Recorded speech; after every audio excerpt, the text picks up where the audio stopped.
मन बड़ा चंचल होता है, जल्दी भगवान के चरणों में लगता नहीं। हम अपने मन को भगवान के चरणों की तरफ मोड़ना तो चाहते हैं लेकिन मुड़ता नहीं। तो भगवान के चरणों की तरफ अपने मन को मोड़े कैसे? आइए हम आपको एक दृष्टांत देकर के समझाते हैं। जैसे लोहा होता है तो लोहा से कोई भी हथियार या औजार आदि बनाया जा सकता है,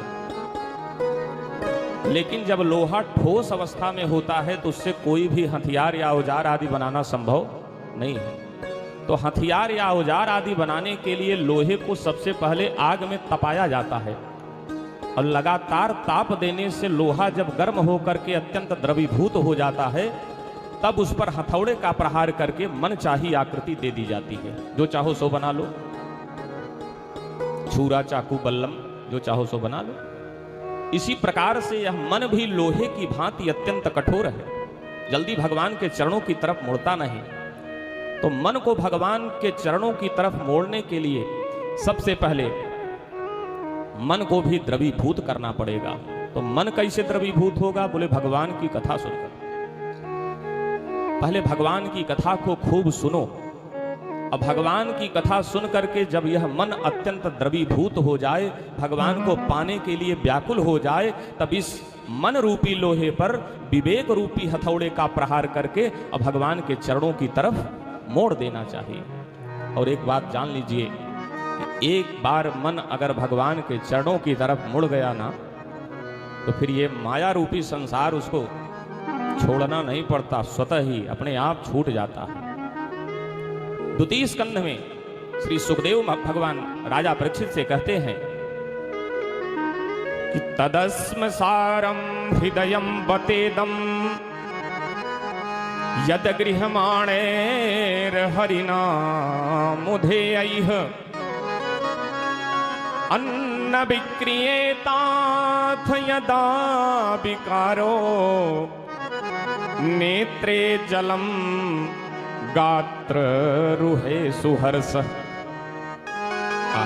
इसी श्लोक का देखिए ट्रांसलेट रामचरितमानस में श्री सीताराम चरणाम्बुज चंचरीक भगवत भक्त भूषण संत शेखर कली पावनावतार पूज्यपाद बाबा गोस्वामी ने भी कर दिया है।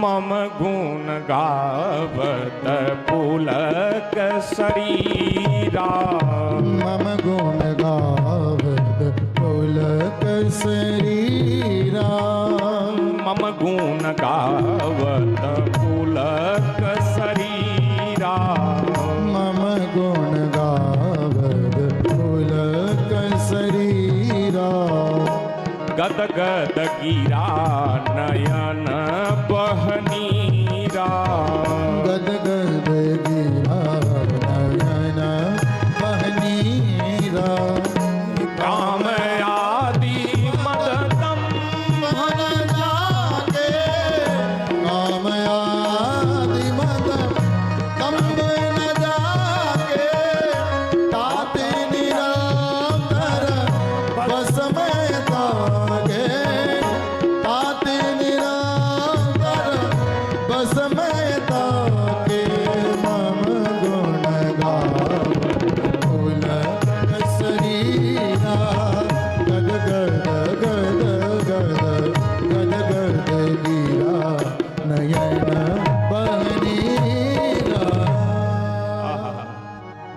मम गुण गावत, भगवान का गुणगान करते हुए यह रोम रोम खड़ा हो जाए, पुलकित हो जाए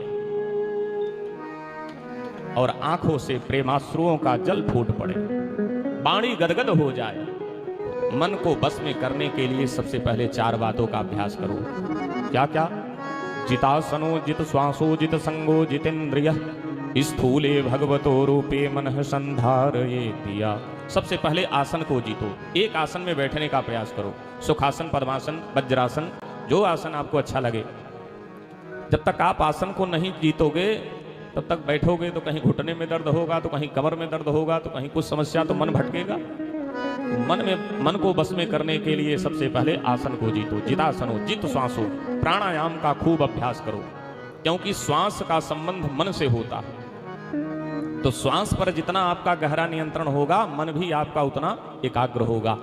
जितासनो जित श्वासो जित संगो, अच्छा संग करो, क्योंकि व्यक्ति में दोष भी आता है संग से और गुण भी आता है संग से। जितासनो जित श्वासो जित संगो जितेंद्रिय, और अपनी इंद्रियों को जीतो। ये नहीं कि आंख जो देखना चाहे वही हम देखें, जीभ जो हमारी खाना चाहे हम वही खाएं। डॉक्टर ने मना कर रखा है कि रसगुल्ला मत खाना, शुगर बढ़ जाएगा।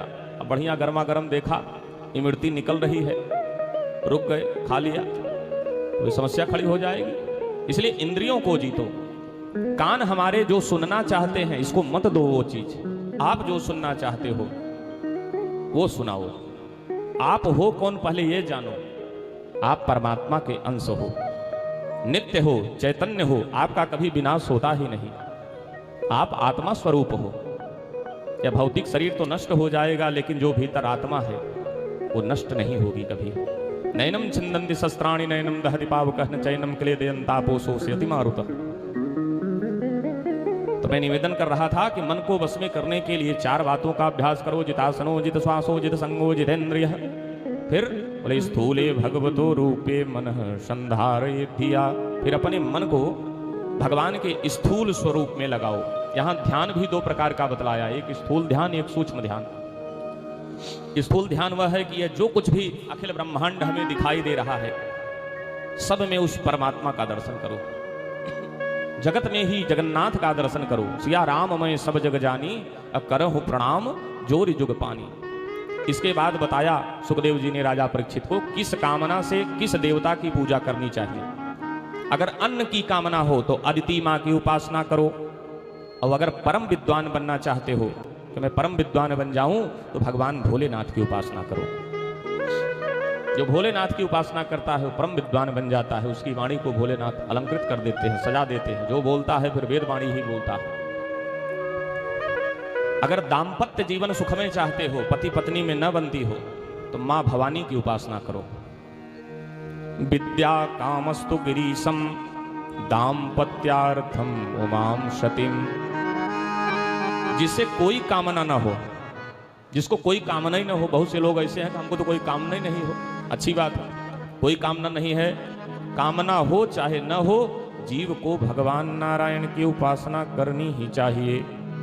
अकाम सर्व कामो वा मोक्ष काम उदारधि, तीव्रेण भक्ति योगेन यजेत पुरुषं परम। अकामः सर्वकामो वा मोक्ष कामः उदारधि, तीव्रेण भक्ति योगेन यजेत पुरुषं परम। चाहे कोई कामना हो या न हो, भगवान नारायण की उपासना अवश्य करो।